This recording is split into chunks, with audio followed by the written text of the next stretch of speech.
जय श्री कृष्णा। राधे राधे भगतजनों, आज हम गणेश जी भगवान की जेठ माह में सुनी जाने वाली कथा सुनेंगे। कथा शुरू करती हूँ।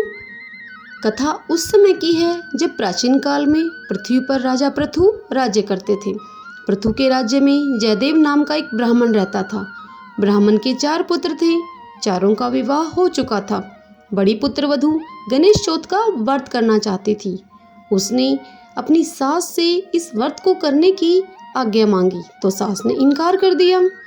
और इस प्रकार जब जब भी बहू अपनी सास के आगे इस व्रत को करने की इच्छा जाहिर करती, तब तब उसकी सास इस इच्छा को अस्वीकार कर दिया करती। अब बहू परेशान रहने लगी। वह मन ही मन अपनी इस व्यथा को गणेश जी भगवान को सुनाने लगी। फिर एक दिन कुछ ऐसा हुआ कि उस बड़ी बहू का एक बेटा था जो कि विवाह योग्य हो चुका था। गणेश जी ने अप्रसन्न होकर उसे चुरा लिया। अब घर में चारों ओर उदासी छा गई। बड़ी बहू ने सास से प्रार्थना की कि माँ जी, यदि आप आज्ञा दें तो मैं गणेश चौथ का व्रत कर लूँ। मेरे व्रत को करने से हो सकता है कि वे प्रसन्न होकर हम पर कृपा कर दें और मेरा बेटा हमें मिल जाए। बुजुर्गों को अपने पोते पोतियों पर स्नेह तो रहता ही है, अतः अब उसने बहू को व्रत को करने की आज्ञा दे दी। बहू ने गणेश जी का व्रत किया।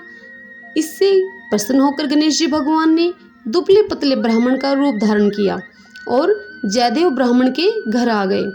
उस बहू और उसकी सास ने बड़ी श्रद्धा और प्रेम के साथ उनको भोजन करवाया। गणेश जी भगवान बड़े प्रसन्न हुए भोजन करने के पश्चात और उन पर बड़ी ही कृपा की। गणेश जी ने तो उन पर कृपा करने के लिए ही ब्राह्मण का वेश बनाया था और इस प्रकार गणेश जी के आशीर्वाद से बड़ी बहू का वह पुत्र लौट आया। सब बोलो गणेश जी महाराज की जय। हे गणेश जी महाराज, जैसी कृपा आपने उस बड़ी बहू पर करी, वैसे ही कृपा इस कथा को कहने वाले, सुनने वाले और हुंकारा भरने वाले पर करना। सब बोलो गणपति महाराज की जय। ओम गण गणपते नमः। जय श्री कृष्णा। राधे राधे।